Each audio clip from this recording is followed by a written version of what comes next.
Obrigado, Sr. Presidente, Srs. Membros do Governo, Senhoras e Senhores Deputados. Em boa hora, o Governo inicia o fim da opressão fiscal a que estão sujeitos os contribuintes portugueses. Sim, opressão, porque em larga medida o produto do trabalho e do esforço dos portugueses é desperdiçado num Estado ineficiente, irreformado, ultrapassado, incapaz, absolutamente incapaz, de proporcionar aos cidadãos serviços públicos de qualidade, segurança na saúde ou na doença, confiança na educação ou amparo na velhice. Este é apenas o início de um processo que começou com a decisiva influência do PSD desde pelo menos o verão de 2023, quando lançou a sua proposta de redução do IRS. O PSD insistiu, o PSD mostrou o seu caminho e o Governo PS foi atrás.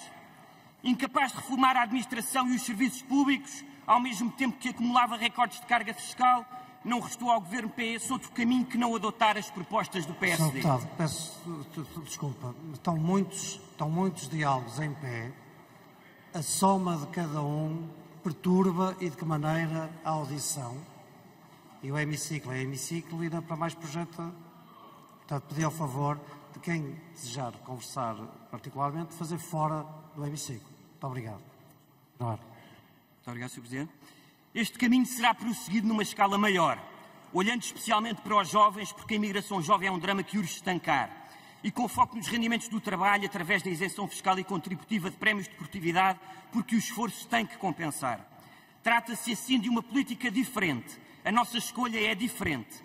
Mantendo o equilíbrio orçamental, escolhemos baixar impostos e conter o aumento da despesa. Em simultâneo, concentraremos esforços para que o Estado se torne mais eficiente na gestão dos recursos que recolhe, assumindo os princípios fundamentais da autonomia e responsabilização na administração e nas estruturas operativas do Estado. Privilegiamos o IRC e não descuramos o IRS e não descuramos o IRC, porque os efeitos macroeconómicos se tornam substantivos em razão da complementaridade no estímulo ao trabalho, à poupança e ao investimento, resultando no aumento do bem-estar de todos. Mas este desagravamento fiscal é só uma parte do caminho que o PSD percorrerá e que não substitui uma reforma fiscal há muito necessária, com princípios e prioridades claras. Uma reforma fiscal que trate melhor a poupança das famílias ou o reinvestimento empresarial, que não desincentive o crescimento das empresas e que pondere de forma mais decisiva o número de filhos em sede de IRS.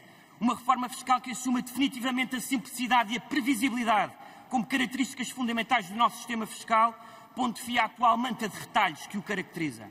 Um sistema fiscal resultante da flagrante incompetência e inércia socialista, que não reflete um segundo sobre o monstro que deixou crescer, sobre o emaranhado que promoveu, resultante de sucessivas camadas de ajustamentos, exceções e regimes especiais.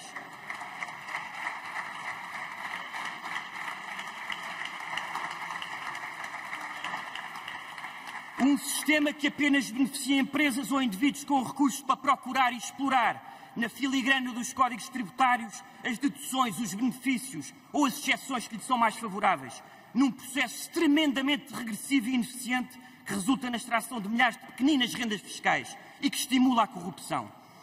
O que temos é um sistema que transforma a autoridade tributária num centro de interpretação de normas fiscais, com características de legislador, de árbitro e até de juiz, e que atende as pessoas por marcação, sempre na semana seguinte, no mínimo. O que temos é um sistema fiscal que transformou no inferno o cumprimento das obrigações fiscais de pessoas e empresas. O PSD está bem ciente desta realidade e caminhará na direção certa, contribuindo para uma das grandes prioridades de um governo reformista com fortes impactos no crescimento económico. O contraste desta visão face ao Partido Socialista é gritante. Basta consultar o seu programa eleitoral, onde nada se encontra. O PS nem tomou ainda consciência do problema, chegando-se ao cume de o Sr. Deputado Pedro Nuno Santos chamar às alterações do PS em sede de IRS no Orçamento de Estado para 2024, e cito, a nossa reforma fiscal. Fim de citação. E não foi o único. Alterar os escalões de IRS pode ser positivo, mas não é uma reforma fiscal. Algo que demora 10 segundos a alterar numas tabelas não é uma reforma fiscal. Como não é uma reforma a diminuição da dívida pública. Ao contrário do que diz o Sr. Deputado Francisco Medina, há a reboque da inflação. À falta de reformas, o PS chama reformas aos impactos de um surto inflacionista que cavalgou, aumentando a tributação em sede de IRS por se recusar a aumentar em tempo útil os limites dos escalões. O PS não percebeu nada. Não admira que também não tenha percebido que com zero reformas e zero ambição não há milagres e que o país e o Estado chegariam, inevitavelmente, a este estado. O PSD cá estará para, na fiscalidade e noutras dimensões, trabalhar para retirar o país da trajetória de empobrecimento relativo em que os governos socialistas nos colocaram. O PSD cá estará para continuar a devolver a ambição e a esperança aos portugueses. Obrigado.